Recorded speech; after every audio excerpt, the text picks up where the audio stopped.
So much for jihadists on the back foot.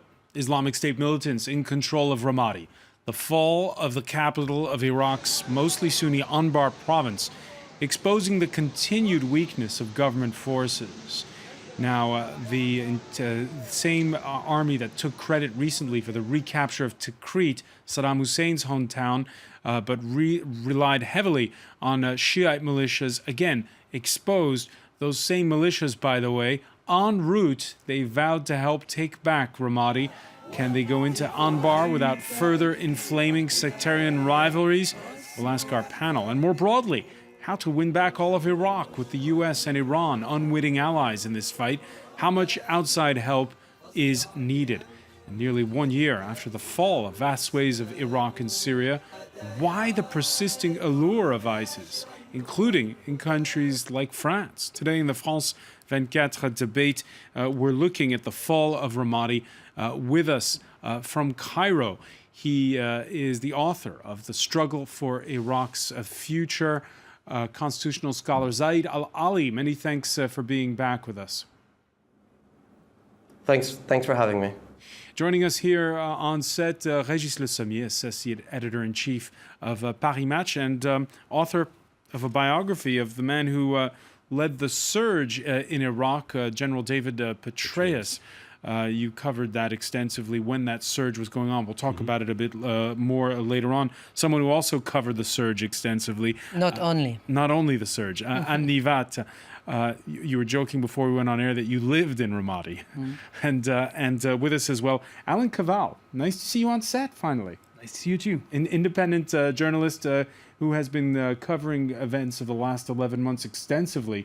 Oftentimes from the border area between Turkey and Iraq, and also from Iraqi Kurdistan. Many thanks for being with us here on set. The France 24 debate, where you can join the conversation on Facebook and Twitter, our hashtag F2ForDebate.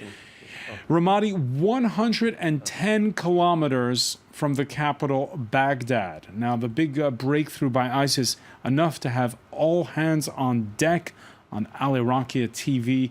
The news announcer over the weekend reading a communique calling on all members of the popular mobilization committees and all fighting factions to prepare for mobilization. Some 3,000 of those militiamen reportedly at a military base now near Ramadi. More from Josh Vardy.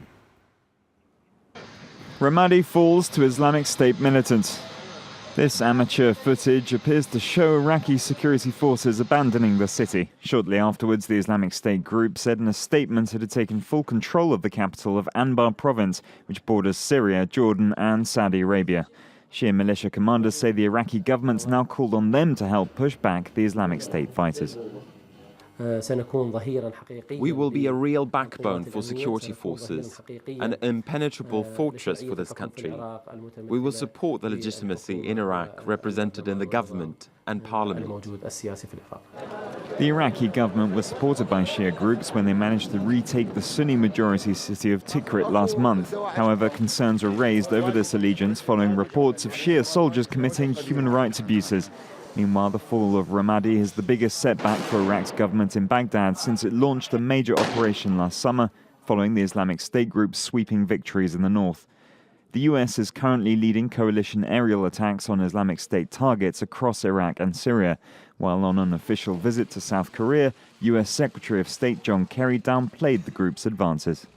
Their movements, by and large, most certainly where there are air patrols and other capacities, have been reduced. But that's not everywhere. And so it is possible to have the kind of attack we've seen in Ramadi. But I am absolutely confident in the days ahead that will be reversed. At least 8,000 civilians have fled their homes in Ramadi since the fighting began on Friday. All right, and I'm going to begin, Régis Le Sommier, by reading one of the latest statements out of the daily briefing at the U.S. Defense Department, the Pentagon, saying it would be a mistake, and this is in the vein of what we heard from John Kerry, a mistake to read too much into what it sees as a, quote, battlefield setback. Is it just a battlefield setback, or is this a major reversal? Well, I think it's a major reversal. For one reason is Ramadi, even in the toughest day of the U.S. occupation have never been fully controlled by the insurgents, whereas Fallujah had 2 battles. Ramadi was always somehow, and especially what the compound where the governor was controlled. I remember the Marines were in charge of that place at one point, and all around the city, it's been restive. It was a very tough battle, but Ramadi has never been fully in control of Al Qaeda as it was before, or and for ISIS, it's a symbolic victory, I would say. Were you surprised? Not really, because it's a consequence of, I think there's a problem with the Iraqi government. I mean, we've been told that the Haidar al-Baidi government would change its habit of trying to integrate more the Sunni in the army or in the state of Iraq. And unfortunately, when a number of people of Sunni tribes that were fighting on the government side against ISIS were trying to go back to Baghdad, they were pushed back from Baghdad, and there's the MP of Ramadi, Al-Awini, has been under custody for a long time. He was sent he got a death sentence, and his tribe, his family, is fighting with the government. So these are signs that are not really good on the part of the government. I think a lot could have been done to include these people, to include the very few number of Sunni tribes that are fighting against ISIS, because they are. And we must remember that back in the days, I mean, Anbar was the place where the tide turned for Al Qaeda, where the Sunni went with the Americans and decided to turn against Al Qaeda. So I think that's a major setback. Zaid al-Ali, when there was the battle for Tikrit, we had a debate and you took part in it, and we were all saying how the proof would be in the pudding. If the militias that went in committed atrocities, then it would be terrible news for Anbar province. You were holding out hope, though, that there would be restraint. What are your thoughts now? I mean, so Tikrit was taken back from ISIS entirely.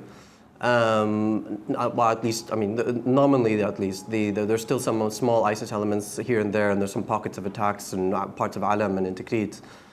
There's no one really left in the city, so there was some analysts, some people on the outside were anticipating or were wondering whether or not there would be any massacres or whether or not there would be any mass atrocities in Tikrit. That was never really on the cards because Tikrit city was empty. So there was no one really to massacre. Since then, what's happened is that the city still remains largely out of control. There are parts of it under government control, other parts are under control of various armed groups, militias or PMUs or whatever, and parts are just under the control of criminals. And no one really knows what's happening in the city, and certainly no one from Tikrit, none of the 200,000 displaced Tikritis are back in the city. There's maybe one or two, but one or two individuals. So my question then is, the events in Tikrit, how have they influenced what's happened in Ramadi? Well, I mean, Tikrit was a huge missed opportunity. Tikrit was supposed to be the new showcase, a showcase of the new tactical, capability of Baghdad on the ground, in which they control, they call the shots, and they're not going to flatten the city, and they're going to allow for the city to be repopulated immediately. Now, that didn't end up happening, and there are many people who are complaining about the fact that their property has been destroyed over the past 4 to 6 weeks, and that the large numbers of neighborhoods and apartments and houses in Tikrit have been completely destroyed by various criminal elements. And so today, what we face is a situation whereby ISIS is capitalizing on that to try to warn people in territories that they today control, Mosul included, that they shouldn't side with the government, that it's not a good idea to fight with the government, because if you do, then your city will be flattened, you'll never go home. That's a terrible thing for Baghdad to have let happen. And hopefully they'll have learned their lesson, but I mean, as your previous speaker just mentioned, one thing that Baghdad does not do well is learn lessons. But one thing that I should just say, just in response to some of what it is that your previous speaker said earlier, is that Mr. Alwani, the MP who was arrested by Baghdad and who is now in prison, I mean, he was caught on tape speaking in front of thousands of people saying really atrocious things about other Iraqis. I mean, he was literally calling for people's heads to be cut off. He's saying, we shall cut off the heads of Shia, and so on and so forth. I'm not sure there's really anyone in Iraq who has any sympathy for him. I don't think, maybe a few people in his tribe, but certainly no one else outside of that. It's very well broadcast, it's very well documented, and I'm no friend of his, and I don't think anyone will be a friend of his, and no one will speak on his defense, and I don't think anyone will argue that he needs to be part of the new Iraq and so on and so forth. The other thing that I would just say very briefly is that there's basically no way that Baghdad will today seriously entertain the idea of arming Sunnis in a serious way or arming Sunni tribes. That's not on the cards at all. No one takes that seriously.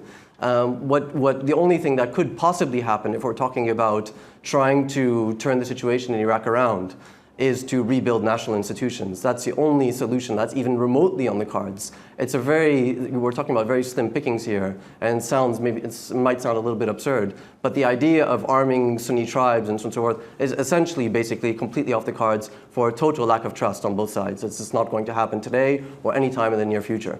Lots of reactions coming in on Twitter. America lost 10,000 soldiers, either dead or wounded, to liberate Anbar in 2007.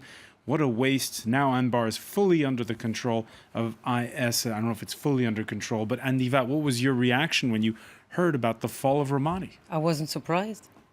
But I think, to me, the most shocking is what's happening now, as we speak, with the civilians, with the local population, leaving Anbar, trying to reach Baghdad, people from Ramadi who don't want to live under Daesh, under ISIS people, and they are, of course, trying to get back to Baghdad somehow, and I'm being told that they cannot enter Baghdad.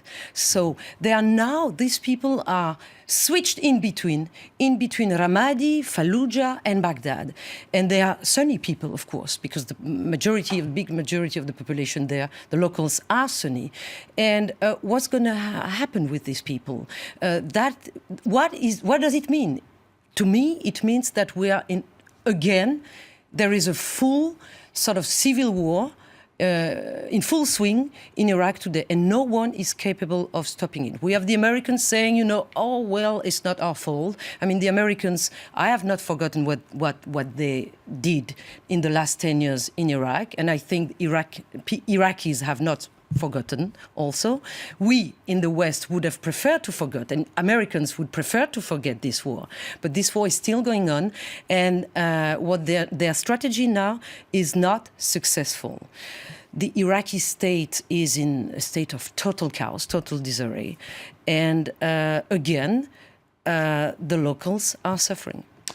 Another reaction coming in, this one saying, unless a genuinely cross-sectarian fighting force with flanking authority and security structures is rebuilt in Anbar, Baghdad is doomed. And yet, Alan Kaval, we just heard Zaid al-Ali say there's no way Baghdad's going to give weapons to the Sunnis. Right, and we can see that as well in concerning Mosul. You have the governor of Mosul, who is Athil al-Nujayfi, who struggles to get weapons and help and support from the Iraqi government to retake his own city. The city used to be the governor in. And so we can see that Sunni influential leaders like him don't get sufficient support from Baghdad and just can't build a Sunni force who would be able to fight against ISIS effectively. Until just a few months ago, we were promised there would be a summer offensive to take back Iraq's second city, Mosul. Now, with the news of this weekend? We spoke of a spring offensive, then a summer offensive, then an autumn offensive. I don't know when this offensive will be when it will be possible for this offensive to take place, since it's not as much of a military issue, but a political question, actually, a political issue, because nothing is ready politically to retake Mosul. There is no Sunni force that is able to do so. The Kurds are not willing to play a major role in this operation, and the Iraqi government, sided by Shia militias called the Popular Mobilization, is not welcomed in Mosul, as we have seen 1 year ago in June when the city fell to ISIS. Zaid al-Ali, this idea that it's not a military problem, it's a political problem. Do you agree with Alan Cavell? Well, I agree it's a political problem to the extent that the politicians need to come up with a solution. But I don't agree that what needs to happen is that you need a proper representation of Sunnis in government and proper representation of Kurds and proper representation of Shia. All governments since 2003 have had enough Sunnis and enough Shia and enough Kurds. The balance has been just about right. That's not really the issue. The issue is that none of these individuals are competent.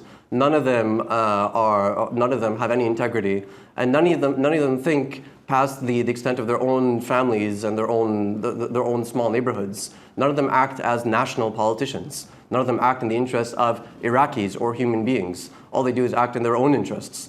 And that's something that really needs to change extremely quickly. So the current prime minister is certainly, I mean, he's very different to the previous prime minister, and many people who know him and who know him well think relatively highly of him, and I think that's probably right. People should have a right to think highly of him, but he's facing incredible amounts of problems, some of which he's contributed to and others which he hasn't. So, and one of the problems that he's facing is that his government and the parliament are populated by people who since 2003 have been in control over the situation in Baghdad and who are extremely corrupt and extremely incompetent and who don't care about how incompetent and corrupt they are and who have never been held accountable for all of the things that they've done and all the monies that they've stolen. Just to put things into perspective, Iraq's security services from 2006 all the way to 2014 were financed to the tune of $100 billion of Iraq's money. That's not including US money.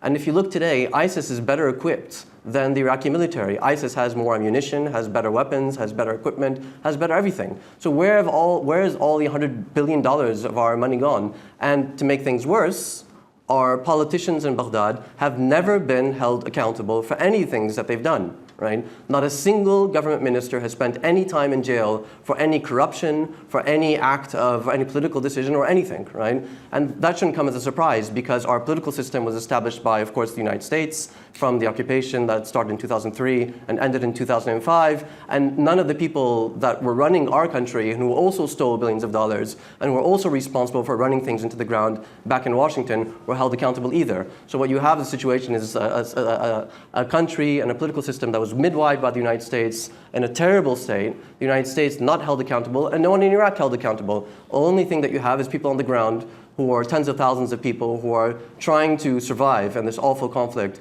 and which basically no one in Baghdad or DC really cares about. Who trained the Iraqi army? Who just did not succeed yesterday in retaking Ramadi? Of course, the US Army. And as to add to what he just said, is that they will have more ammunition and weapons, Daesh, ISIS people now, because what they have, what they will find, what they already found in Ramadi yesterday is, yes, vehicles, weapons, etc. That they're going to use. They're going to use in the next days, of course. No, all of this comes to the opening of the Pandora box in 2005 with the election that were praised at back then by George Bush, who wanted those elections, and those elections actually put the Shiite in power and disfranchised the Sunni, and nothing has changed since. Nothing's changed since. And also, we're going to pick up on that very point with you, Régis Le Sommier, when we come back. Stay with us. You're watching the France 24 debate.